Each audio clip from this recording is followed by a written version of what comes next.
अपने चेहरे को बिल्कुल जर्द देखकर वह सन्नाटे में आ गई। अब तो उसे अच्छी तरह मालूम था कि लेविन क्यों दूसरों से पहले आया है। वो उसे अकेली पाकर विवाह का प्रस्ताव करना चाहता है।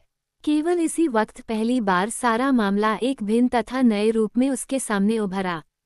केवल इसी वक्त वह ये समझ पाई कि इस प्रश्न का वह किसके साथ सुखी होगी और किसे प्यार करती है खुद उसी से संबंध नहीं है, बल्कि इसी क्षण उसे उस व्यक्ति का अपमान करना होगा जिसे वह प्यार करती है, और बड़ी कठोरता से अपमान करना होगा। सो भी किस लिए? इसलिए कि वह मधुर व्यक्ति है, उसे प्यार करता है, उसके प्यार में डूबा हुआ है। लेकिन दूसरा कुछ हो ही नहीं सकता, ऐसा करना ही जरूरी है, ऐसा ही होना चाहिए। हे भगवान, क्या खुद मुझे ही उसे यह कहना होगा? कीटी ने सोचा। लेकिन क्या कहूंगी मैं उससे? क्या मैं उससे ये कहूंगी कि किसी दूसरे को प्यार करती हूँ? नहीं, ये संभव नहीं। मैं यहाँ से चली जाती हूँ, चली जाती हूँ। कीटी दरवाजे के पास पहुँच चुकी थी जब लेविन के पैरों की आहट मिली। नहीं, ये बेईमानी होगी। किस बात का डर है मुझे? मैंने कुछ भी तो बुरा नहीं किया। जो कुछ होना है सो हो जाए। सच्चाई कह दूंगी। हाँ, उसके मामले में घबराने की कोई बात नहीं। लो, वो आ गया। लेविन की चमकती और अपने चेहरे पर जमी आंखों, उसकी हृष्ट-पुष्ट और सहमी सी आकृति को देखकर उसने अपने आप से कहा। कीटी ने सीधे नजर मिलाते हुए उसकी तरफ देखा मानो उससे दया करने की मिन्नत कर रही हो, और हाथ मिलाया। लगता है कि मैं समय से बहुत पहले आ गया हूँ, खाली। मेहमान खाने में नजर दौड़ाकर लेविन ने कहा। जब उसने ये देखा कि जैसा उसने सोचा था वैसा ही है, कि किसी भी तरह की बाधा के बिना अपनी बात कह सकता है, तो उसके चेहरे पर मुर्दनी सी छा गई। नहीं, नहीं, ऐसी कोई बात नहीं है, कीटी ने कहा और मेज के पास बैठ गई। लेकिन मैं यही चाहता था कि आप मुझे अकेली ही मिल जाएं, लेविन ने बैठे बिना और उसकी तरफ देखे बिना ही, ताकि उसका साहस जवाब न दे जाए, कहना शुरू किया। माँ अभी आ जाएंगी। वे कल बहुत थक गई थीं। कल? कीटी खुद ये जाने बिना कि उसके होंठ क्या कह रहे हैं, कहती जा रही थी और उसकी मिन्नत करती तथा स्नेह स्निग्ध दृष्टि उसके चेहरे पर जमी हुई थी। लेविन ने कीटी की तरफ देखा। कीटी के चेहरे पर लज्जा की लाली दौड़ गई और वह खामोश हो गई। मैंने आपसे कहा था कि न कि मैं बहुत दिन के लिए आया हूँ या नहीं, कि यह आप पर निर्भर है। यह न समझ पाते हुए कि बहुत जल्द ही सामने आने वाले सवाल का क्या जवाब देगी, वह अपने सिर को अधिकाधिक नीचे झुकाती जाती थी। कि यह आप पर निर्भर है, लेविन ने इन शब्दों को दोहराया। मैं कहना चाहता था, मैं ये कहना चाहता था, मैं इसलिए आया हूँ कि आप मेरी पत्नी बन जाएं। खुद यह न जानते हुए कि उसने क्या कहा है, किंतु यह महसूस करते हुए कि सबसे भयानक बात कही जा चुकी है, वो रुका और उसने कीटी की तरफ देखा। कीटी उसकी ओर देखे बिना हाँफ सी रही थी। उसे अपार हर्ष की अनुभूति हुई। उसका हृदय गदगद हो रहा था।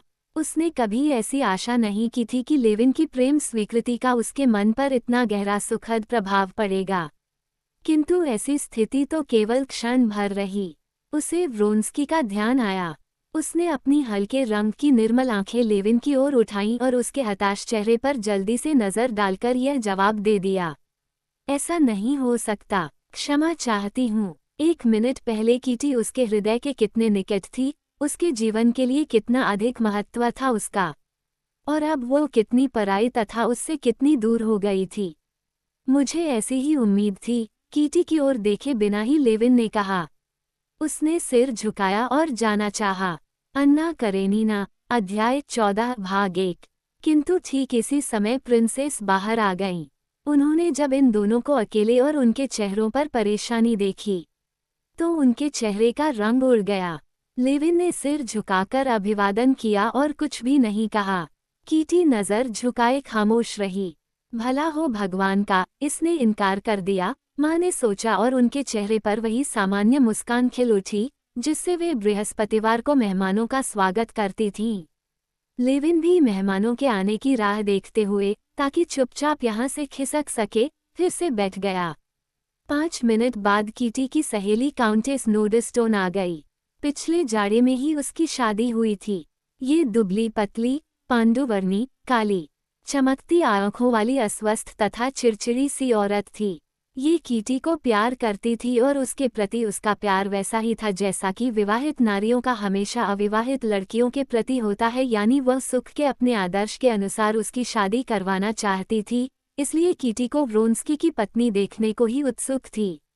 लेविन, जिससे वह जाड़े के शुरू में इस घर में अक्सर मिलती रही थी, उसे कभी भी अच्छा नहीं लगा था। उससे मुलाकात होने पर उसकी हमेशा और यही मनपसंद दिलचस्पी रहती थी कि उसका मजाक उड़ाए। जब वह अपनी महानता की ऊंचाई से मेरी ओर देखता है या मेरे साथ अपनी बुद्धिमत्तापूर्ण बातें बंद कर देता है, क्योंकि मैं बुद्ध हूँ, या मेरे स्तर पर उतरने की कृपा करता है, तो मुझे बहुत अच्छा लगता है। बहुत अच्छा लगता है और इस बात की बड़ी खुशी है कि मैं उसे फूटी आंखों नहीं सुहाती हूँ, वो उसके बारे में कहती। काउंटेस नोडस्टोन की बात सही थी, क्योंकि लेविन को वह सचमुच ही फूटी आंखों नहीं सुहाती थी और काउंटेस अपने जिस चिड़चिड़ेपन और हर दिन के जीवन के खुरदरेपन के प्रति उदासीनता तथा तिरस्कार की भावना पर गर्व करती थी, इन्हें अपने लिए विशेष गरिमा की बात मानती थी, लेविन इन्हें ही तुच्छ समझता था। नोडस्टोन और लेविन के बीच ऊंचे समाज में अक्सर पाए जाने वाले ऐसे संबंध कायम हो गए थे, जब दो व्यक्ति बाहरी तौर पर मैत्री भाव दिखाते हुए भी एक दूसरे से इस हद तक नफरत करते हैं कि एक दूसरे के साथ गंभीर व्यवहार भी नहीं कर सकते और नाराज भी नहीं हो सकते। काउंटेस नोडस्टोन ने फौरन लेविन पर तीर छोड़ा। अरे कॉन्स्टेंटीन झीत्रिएविच, फिर से आ गए हमारे पापग्रे बेबीलोन में। उसने लेविन से अपना छोटा सा पीला हाथ मिलाते और जाड़े के शुरू में कभी लेविन द्वारा कहे गए ये शब्द कि मास्को दूसरा बेबीलोन है, याद दिलाते हुए कहा। तो क्या बेबीलोन का सुधार हो गया या आप खराब हो गए? व्यंग्यपूर्ण मुस्कान के साथ कीटी की तरफ देखते हुए उसने इतना और जोर दिया। काउंटेस, मेरे लिए यह बड़ी प्रशंसा की बात है कि आप मेरे शब्दों को ऐसे याद रखती हैं, लेविन ने जवाब दिया, जो इसी बीच संभल गया था और आदत के मुताबिक काउंटेस के साथ अपने हास्ययुक्त शत्रुतापूर्ण ढंग से बात करने लगा था। हाँ, आप पर उनका बहुत ही गहरा असर होता है। अजी, असर कैसे नहीं होगा, मैं तो उन्हें लिख लेती हैं। तो कीटी, तुमने आज फिर स्केटिंग की? और काउंटेस कीटी से बातचीत करने लगी। लेविन के लिए अब जाना बेशक बहुत अटपटा था, फिर भी सारी शाम यहाँ रुककर कीटी को, जो कभी कभी उसकी तरफ देखती थी और उससे नजर बचाती थी, देखने की तुलना में यह अटपटापन करना बेहतर था। लेविन ने उठना चाहा, मगर प्रिंसेस ने ये देखकर कि लेविन चुप है, उसे संबोधित किया। बहुत दिनों के लिए आए हैं क्या आप मास्को? मेरे ख्याल में तो आप जैमसत्व परिषद के काम में लगे हुए हैं और इसलिए बहुत दिनों तक यहाँ नहीं रह सकते। नहीं प्रिंसेस, मैं अब जैमसत्व परिषद के काम में हिस्सा नहीं लेता हूँ, उसने जवाब दिया। मैं कुछ दिनों के लिए आया हूँ। कोई खास बात है आज इसके साथ? काउंटेस नोडस्टोन ने लेविन के कठोर और गंभीर चेहरे को गौर से देखते हुए सोचा। जाने क्यों, आज वह अपने तर्क वितर्क के फेर में नहीं पड़ता। लेकिन मैं इसे ऐसे रहने नहीं दूंगी। कीटी के सामने इसका उल्लू बनाना मुझे बहुत अच्छा लगता है कि मैं ऐसा करके ही रहूंगी।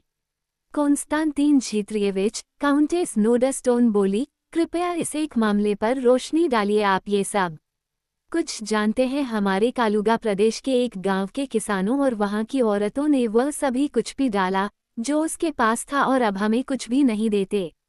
क्या मतलब है ऐसी हरकत का? आप हमेशा किसानों की इतनी तारीफ करते रहते हैं। इसी वक्त एक अन्य महिला कमरे में आई और लेविन उठकर खड़ा हो गया। माफी चाहता हूँ काउंटेस, लेकिन सचमुच मुझे ऐसा कुछ मालूम नहीं है और इस बारे में कुछ भी नहीं कह सकता, लेविन ने कहा और महिला के पीछे पीछे कमरे में दाखिल होने वाले फौजी अफसर की तरफ मुड़कर देखा। यही व्रोंस्की होना चाहिए, लेविन ने सोचा और इस बात का पक्का यकीन कर लेने के लिए उसने कीटी पर नजर डाली। कीटी ने तो व्रोंस्की को देख भी लिया था और अब उसने लेविन की ओर दृष्टि घुमाई। कीटी की इस एक नज़र, अपने आप ही चमक उठने वाली उसकी आंखों से ही लेविन ये समझ गया कि वह इस व्यक्ति को प्यार करती है। वह उतनी ही अच्छी तरह ये समझ गया जितना कि खुद कीटी द्वारा यही कह देने पर समझा होता। लेकिन किस किस्म का आदमी है ये? अब अच्छा हो या बुरा लेविन यहाँ रुके बिना नहीं रह सकता था। उसके लिए ये जानना जरूरी था कि वह किस किस्म का आदमी है जिसे कीटी प्यार करती है। ऐसे लोग हैं जो हर मामले में अपने से अधिक सौभाग्यशाली प्रतिद्वंद्वी के सामने आने पर उसकी सभी अच्छाइयों की ओर से फौरन आंख मूंद लेने और उसमें केवल बुराइयां ही देखने को तैयार होते हैं।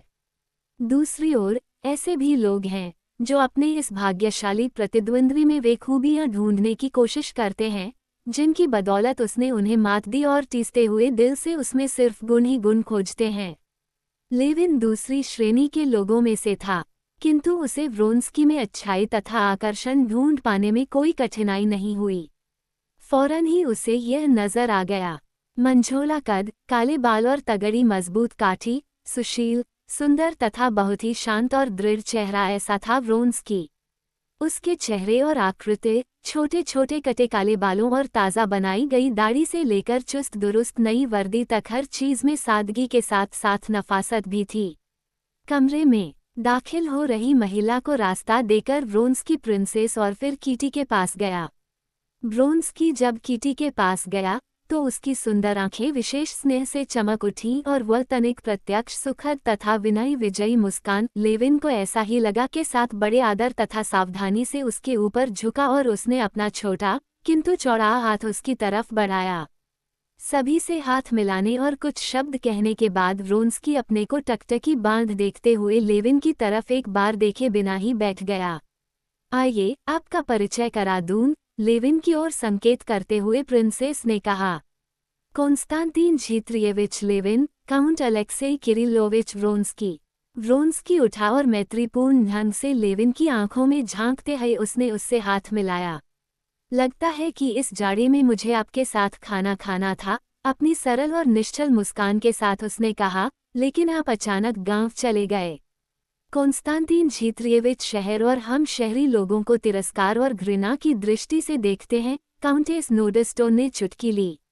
लगता है कि मेरे शब्द आप पर इतना ज्यादा असर डालते हैं कि आप उन्हें इतनी अच्छी तरह से याद रखती हैं, लेविन ने कहा, और यह याद करके कि वह पहले भी यही कह चुका है, शर्म से लाल हो गया। व्रोंस्की ने लेविन, फिर काउंटेस नोडस्टोन की तरफ देखा और मुस्कुरा दिया। आप हमेशा गांव में ही रहते हैं? व्रोंस्की ने पूछा। मेरे ख्याल में जाड़े में वहां ऊब महसूस होती होगी। अगर करने को कोई काम हो तो ऊब महसूस नहीं होती और फिर अपने साथ भी ऊब का सवाल नहीं पैदा होता, लेविन ने उग्रता से जवाब दिया।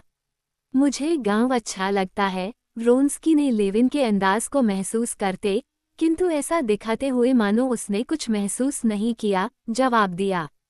लेकिन काउंट, मैं यह उम्मीद करती हूँ कि हमेशा गांव में रहने को आप कभी राजी न होते, काउंटेस नोडस्टोन ने कहा। मालूम नहीं, मैंने बहुत दिनों रहकर देखा नहीं। मुझे एक बार एक अजीब सी अनुभूति हुई थी, व्रोंस्की कहता गया। जाड़े भर माँ के साथ नीस में रहने पर मुझे गांव, छाल के जूतों और किसानों वाले रूसी गांव की जितनी याद आई, इतनी कभी और कहीं नहीं आई थी। आप जानते ही हैं, नीस तो खुद ऊब पैदा करने वाली जगह है। वास्तव में नेपल्स तथा सोरेंटो भी थोड़े समय के लिए ही अच्छे लगते हैं। वहाँ खासतौर पर रूसी गांव की बड़ी याद आती है। वे तो बिल्कुल ऐसे हैं कि वो कीटी और लेविन को संबोधित करते तथा अपनी शांत और मैत्रीपूर्ण दृष्टि कभी एक तो कभी दूसरे की ओर घुमाता हुआ संभवतः वह सब कुछ कहता जाता था जो उसके दिमाग में आ रहा था।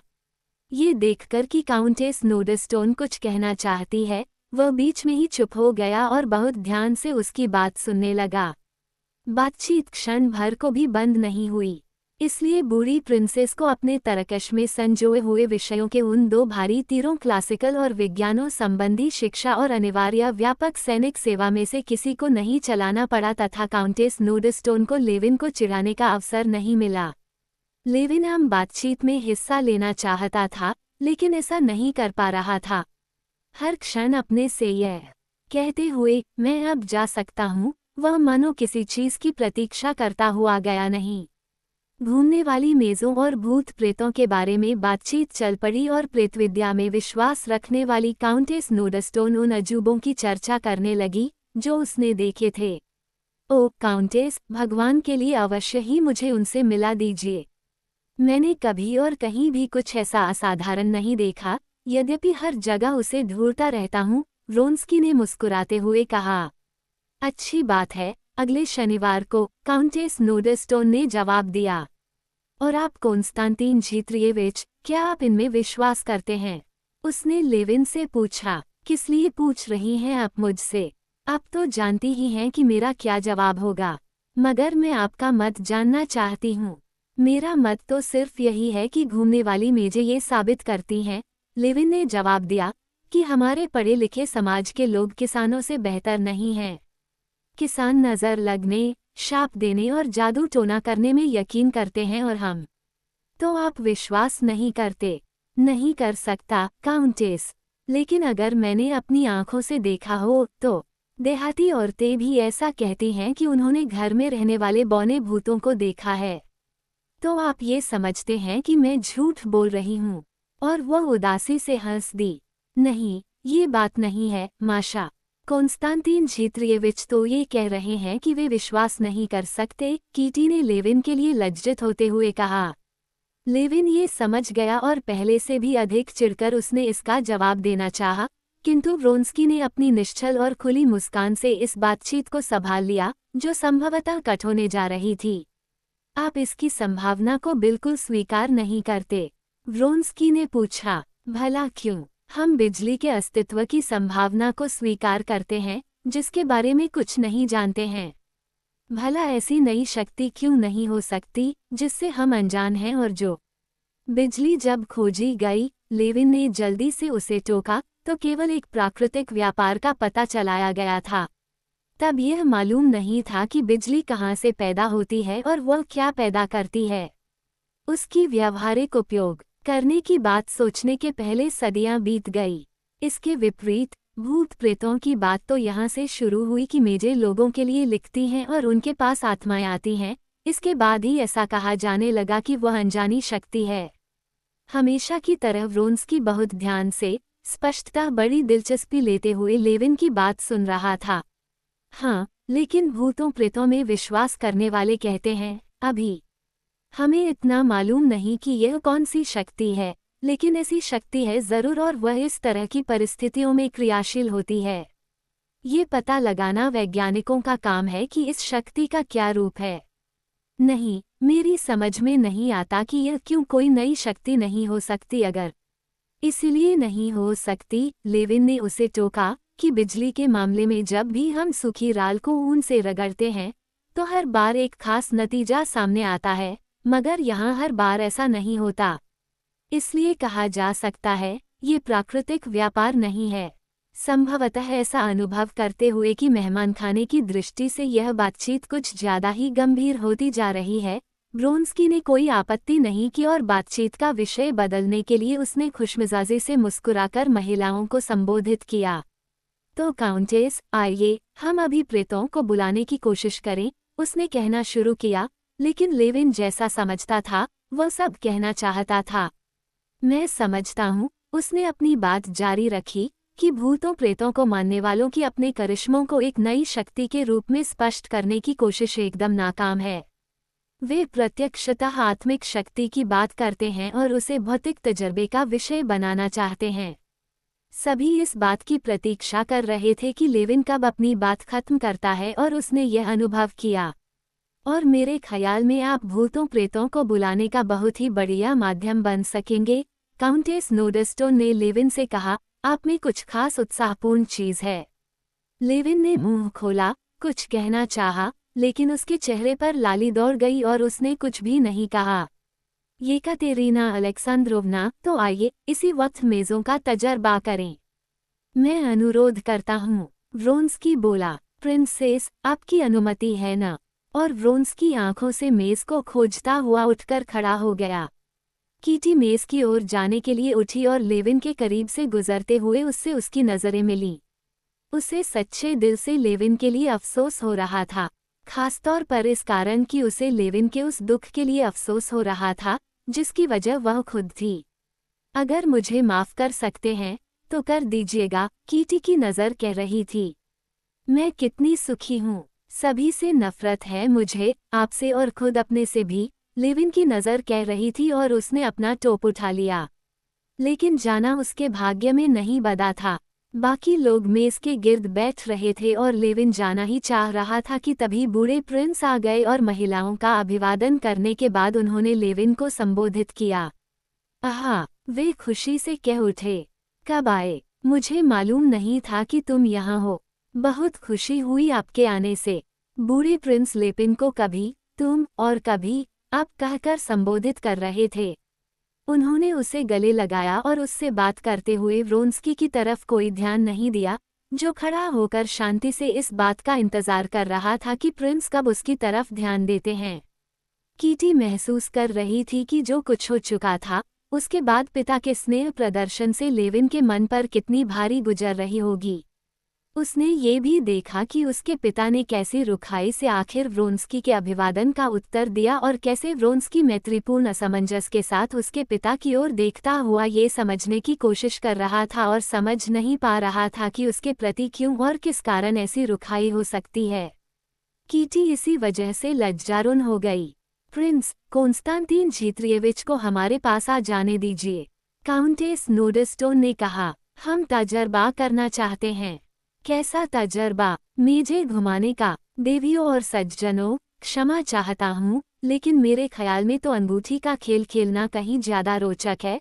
बूढ़े प्रिंस ने व्रोंस्की की ओर देखते तथा यह अनुमान लगाते हुए कहा कि ऐसा विचार उसी के दिमाग की उपज है। अंगूठी का खेल तो फिर भी कोई माने रखता है। व्रोंस्की ने हैरान होते हुए नजर टिकाकर प्रिंस की तरफ देखा और तनिक मुस्कुराकर उसी क्षण काउंटेस नोडस्टोन के साथ अगले सप्ताह होने वाले एक बड़े बॉल की चर्चा करने लगा। मैं आशा करता हूँ आप वहाँ आएंगी, उसने कीटी से कहा। बूढ़े प्रिंस का ज्यों ही दूसरी तरफ ध्यान हुआ, त्यों ही लेविन चुपके से बाहर चला गया। इस शाम की जो अंतिम छाप वह अपने साथ ले गया, वह थी बॉल के बारे में व्रोंस्की के सवाल के जवाब में कीटी का खुशी से मुस्कुराता हुआ चेहरा। अन्ना करेनीना, अध्याय 15 भाग 1। महफिल खत्म हो जाने पर कीटी ने मां को लेविन से हुई अपनी बातचीत कह सुनाई। लेविन पर चाहे उसे कितना भी तरस क्यों नहीं आ रहा था, फिर भी उसे इस ख्याल से खुशी हो रही थी कि उसने उससे शादी का प्रस्ताव किया था। उसने वही किया है जो करना चाहिए था, इसके बारे में उसके मन में कोई संदेह नहीं था। लेकिन उसे देर तक नींद नहीं आई। एक छाप उसे लगातार परेशान कर रही थी। ये छाप थी लेविन के चेहरे की और कैसे वह नाक भौं सिकुड़े हुए उसके पिता की बातें सुन रहा था तथा अपनी दयालु आंखों की बुझी बुझी तथा उदास नज़र से उसे और व्रोंस्की को देख रहा था। इतनी अधिक दया आई उसे लेविन पर कि उसकी आंखें डबडबा आईं। किंतु उसने उसी क्षण उसके बारे में सोचा जिसने उसके दिल में लेविन की जगह ले ली थी। वह साहपूर्ण और दृढ़, गरिमापूर्ण शांति तथा सभी बातों में और सभी के लिए खिला रहने वाला चेहरा उसकी स्मृति में सजीव हो उठा। उसे अपने प्रति उस व्यक्ति का प्यार याद हो आया जिसे वह खुद प्यार करती थी और फिर से उसका मन खुशी से भर गया तथा सुख स्मृति लिए हुए उसने तकिए पर अपना सिर टिका दिया। मुझे दुख है, बहुत दुख है, लेकिन मैं कर ही क्या सकती थी। मेरा कोई कसूर नहीं है, वह खुद से कह रही थी, किंतु उसके अंतर से दूसरी ही आवाज आ रही थी। उसे इस बात का अफसोस हो रहा था कि उसने लेविन को क्यों प्रोत्साहन दिया या इस बात का कि उसे इनकार कर दिया वह खुद यह नहीं जानती थी। किंतु उसकी खुशी में संदेहों का विष मिला हुआ था। हे भगवान, दया करें, दया करें, दया करें, भगवान। नींद आने तक वह मन ही मन ये कहती रही। इसी वक्त नीचे प्रिंस के छोटे से कमरे में प्यारी बेटी को लेकर अक्सर जो नाटक होता रहता था, उसी का एक दृश्य दोहराया जा रहा था। क्या हुआ है? ये हुआ है। प्रिंस बाहों को जोरों से हिलाते डुलाते और साथ ही गिलहरी की खाल का अपना गाउन कसते हुए चिल्ला रहे थे। हुआ यह है कि आप में आत्मसम्मान नहीं है, अपने गौरव की भावना नहीं है, कि आप ऐसे घटिया और कमीने ढंग से रिश्ता करने की कोशिश से बेटी की इज्जत कम कर रही हैं, उसे बर्बाद कर रही हैं। भगवान के लिए दया करो प्रिंस, मैंने क्या किया है? प्रिंसेस लगभग रोते हुए कह रही थी। कीटी की माँ बेटी के साथ अपनी बातचीत के बाद बहुत सुखी और खुश होती हुई पति को सामान्य ढंग से शुभ रात्रि कहने आई। यद्यपि वे पति को लेविन के विवाह प्रस्ताव और कीटी के इनकार के बारे में बताने का कोई इरादा नहीं रखती, तथापि उन्होंने अपना इतना संकेत जरूर कर दिया कि व्रोंस्की के साथ कीटी का मामला लगभग सिरे चढ़ चुका है, कि जैसे ही उसकी माँ मास्को आएगी वैसे ही सब कुछ तय हो जाएगा। बस ये सब सुनते ही प्रिंस अचानक भड़क उठे और अशिष्ट शब्द कहते हुए चिल्लाने लगे। क्या किया है आपने? आपने सबसे पहले तो ये किया है